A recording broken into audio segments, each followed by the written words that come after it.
Hey guys, so I've decided to make a somewhat in-depth review, and again, it's in quotes, the in-depth.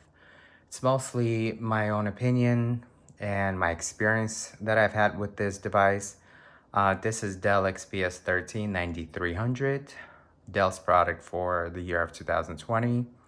I've had it, I would say, about 5 or 6 days at this point. The reason why I decided to do this video is because before going ahead and basically buying this device, I decided to watch a lot of reviews on YouTube and see if it was worth an effort to even make to buy this basically product, because I needed Windows, because I generally use MacBook Pro and mine is from the year of 2018, but I wanted an authentic type of Windows experience. So I watched a lot of videos, and the issue is a lot of those videos, the devices that people had, the review models, were either 1080 displays or non-touch. This is not a review model. This is my own. I bought it with my own money. So I just decided to see what they were claiming is true. A lot of reviewers also claimed it to be like up to this monster battery that could last up to 15 hours. I mean, that would be great if a 15-hour battery, I could really get a use out of it. So, 4K display with a touch screen, that's what I wanted.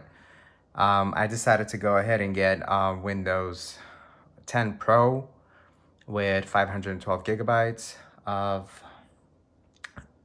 and I mean, the specs of it just seemed to be like too good to be true, and I got a good deal by ordering it from Overstock. And when it came in, it's very compact. It's a very compact device.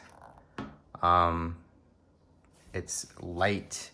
I mean, comparing it to my MacBook Pro 13 from 2018, which completely basically dwarfs it. I mean, this is pretty tiny comparing it to that, and even comparing it to the size, which you could see a lot of YouTubers already have done this. There's significant difference in size, but the question is, would you rather get a bigger device or a smaller device, and would you give up productivity of the device? Basically, smaller would offer less than what the big would. I mean, if the big would offer less than the smaller one, I mean, you know the answer already.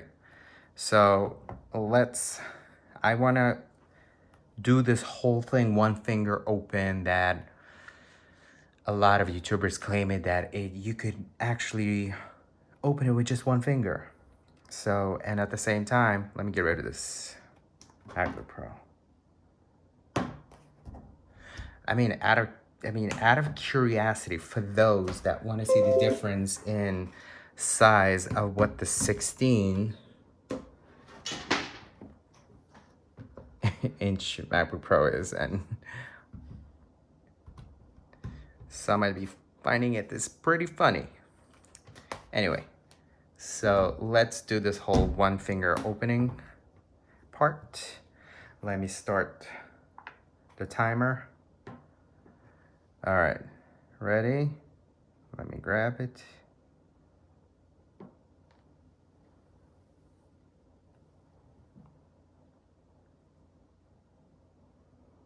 Usually takes about 20 to 25 seconds to start up. And I love the fact that it has that hello camera where I don't have to type in the password, and it's literally gonna catch my face from here. There. All right. Yep, 25. So overall, I would have to say it's a beautiful display. I think the color of the display on MacBook is a lot more eye-pleasing. It seems like to me, like especially on MacBook Pro, it just seems like it's a lot brighter. But like I said again, this is a very compact device. To start off with, when I first got it, I I didn't get to experience the battery right away because, it's the first thing I wasn't looking at. I was expecting that 15-hour monster battery. Yes, 4K, so I wasn't expecting 15, but at least about 7, 8, 6, around that period hours.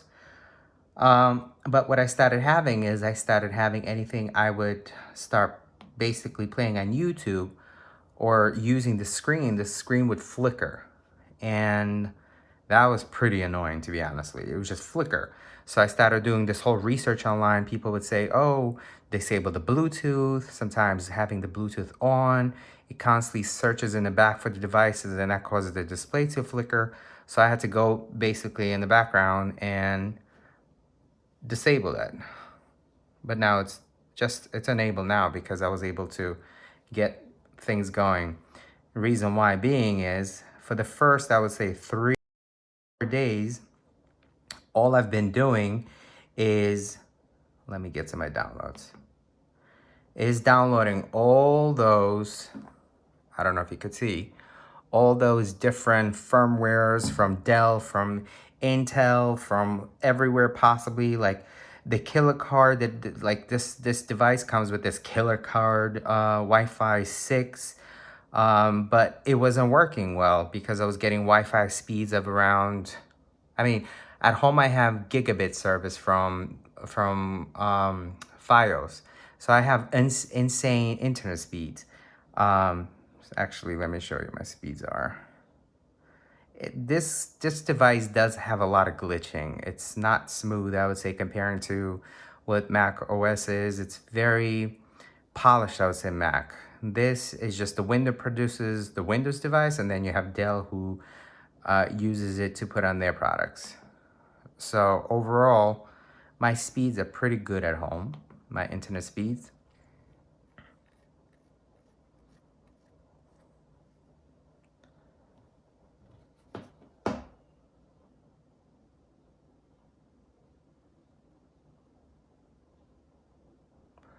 I mean, I don't have to go all the way in details of how much, but you could tell right now it's 220 down and about 200 something, even more, close to 300 upload. So I get this insane speeds of the internet, but my computer is stuttering.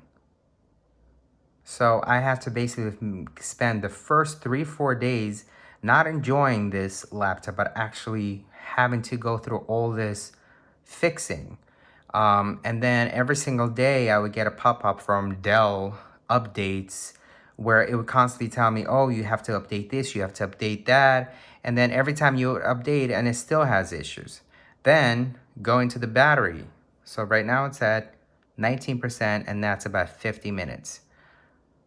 Once it goes below certain like percentage, I would say after 50%, this device begins to have major issues when it comes to internet usage.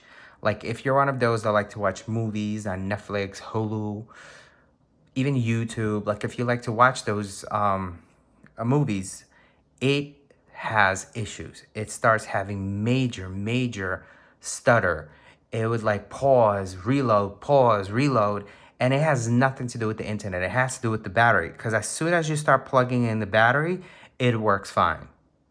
So I find it to be really annoying because, like, 18%, like before it says 19%, it was 50 something minutes, and now it's 18%, and we're already down to 37%, 37 minutes.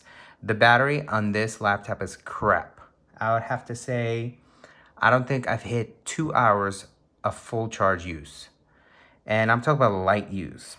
Here and there, watch some videos. Just download a few things here and there. Something that, let's say, on my phone or my other devices, my other computers could handle for hours. But this just has issues, major issues. What else? The display, like I said, it's a nice display, but I don't think it's as nice as MacBook, in my opinion. Sure, it has a higher density pixel density in this displays, 4K. But if my computer cannot handle outputting what I need as a 4K, what's the point of having it? So sure, then it's worth of going 1080, but I don't want 1080 because 1080's display to me was like, I don't know, a decade ago. I'm very big into technology and I like to have the latest. And to me, that's a big miss. All right, let me see. So overall, what else? It's slow. It's pretty slow when it comes to rendering and opening the windows. Like I said, I have a pretty fast internet over here, but everything else is slow. Playing games, like I play PlayStation Now, and the mouse, I'll go into it in a bit. Like I play PlayStation Now, which uses 720 to stream. Because of the battery issue with this device, it was a disaster trying to play it.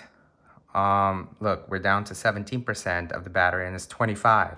Like every time 1% goes down, it goes down like 10% of battery. Speaking of the touchpad, I've tried to adjust the settings to make it where it works. Sure, it's not a Mac. Mac has, I think, in my opinion, the best trackpads, touchpad. This is not anywhere near it. It sometimes lags. It gets caught on to this, like right now, like look what it's doing. I didn't even do any of that. So it has major issues. And again, let me try playing a video. I actually just recorded a music sound video comparing 3 of my devices.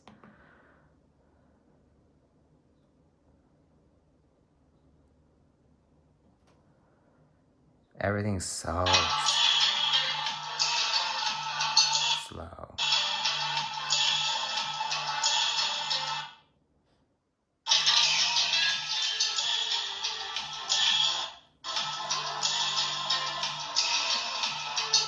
You see the stutter?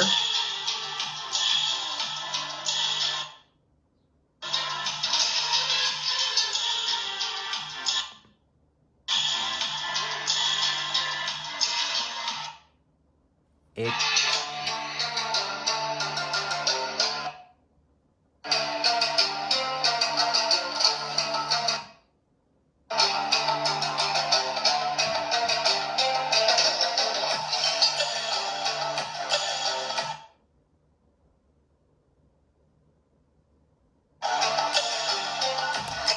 And this will happen with anything you're watching if the batteries basically goes below, it starts happening below 50% with my experiences.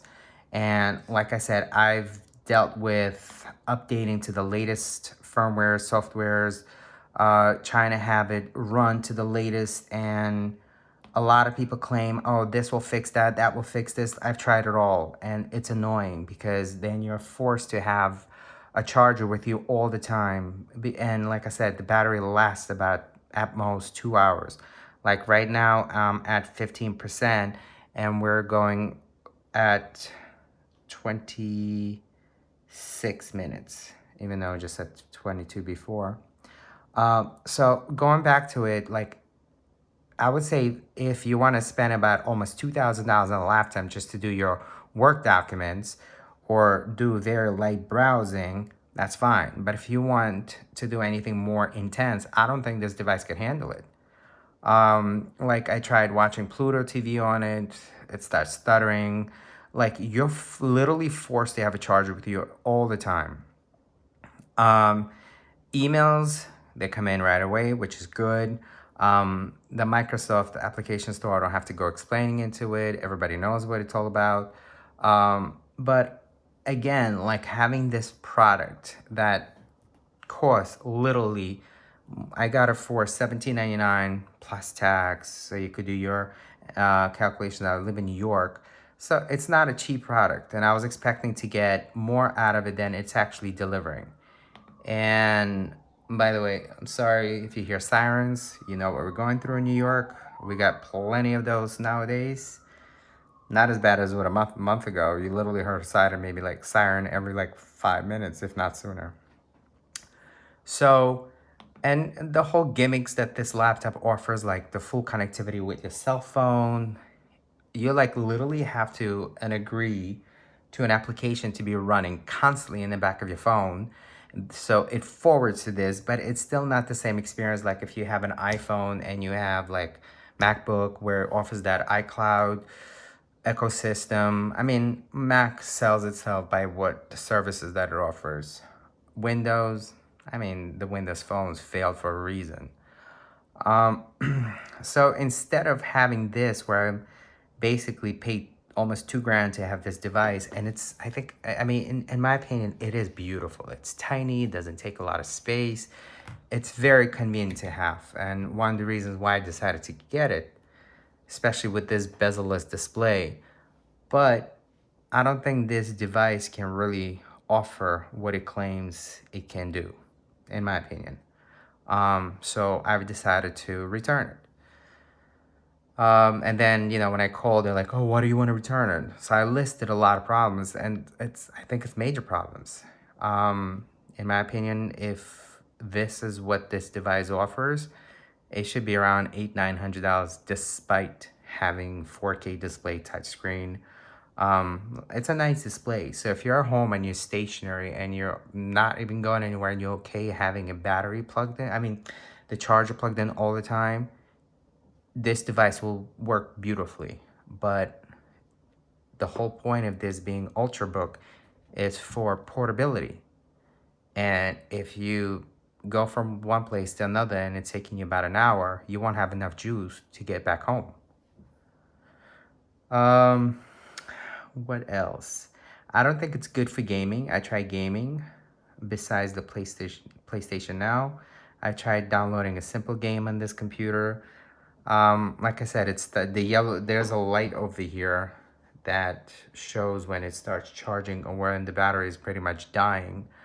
I probably played a game for about an hour before it started blinking. It's just annoying. And I ended up going out and buying the MacBook 16 and installing Windows on it. There's a lot of reviews saying that, oh, you know, the fan issues with the window use of Boot Camp, but there's ways of going around it, and my fans work beautifully. And the battery on this is a lot better than this. And the worst part is this runs Windows natively while this one doesn't. So having Windows and Mac in one device, and it still runs much more beautifully than this one. So that's basically it. If you have any questions, just ask me. But I decided to go ahead and return it. So this battery has about 13% left without doing anything. And you can see this draining pretty fast. Literally, the battery drains fast. I've only been recording this video for about 18 minutes and it drops pretty fast without doing anything. So imagine if you're actually doing something, it dies quick. So I would say save your money or go for a bigger computer that might offer bigger battery capacity than this one. That's about it. Thanks for watching. If you have any questions, just oh, one more thing. Some reviewers said that you could use other devices to charge this computer. I've tried using my iPad Pro charger. That wasn't good. It didn't charge.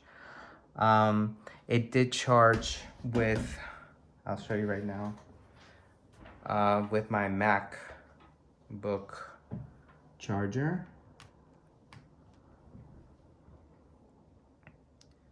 See, now it's charging. Now let's go back to the video.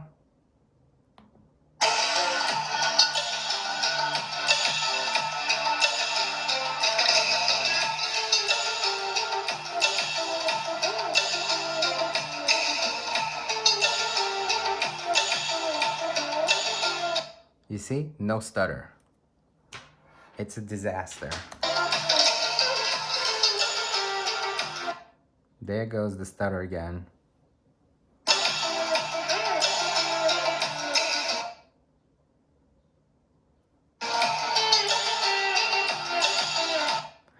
I'm just happy I was able to catch this on the camera, because I think, I mean, I've had Dell devices in the past. My main issue with them was always battery, where it would work good for about a year, and after a year, the battery's crap.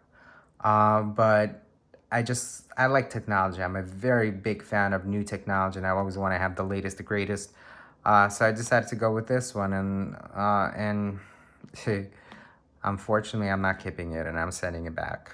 And I decided to go, despite it having hello camera, despite this being much bigger and pricier, it still offers me a lot more than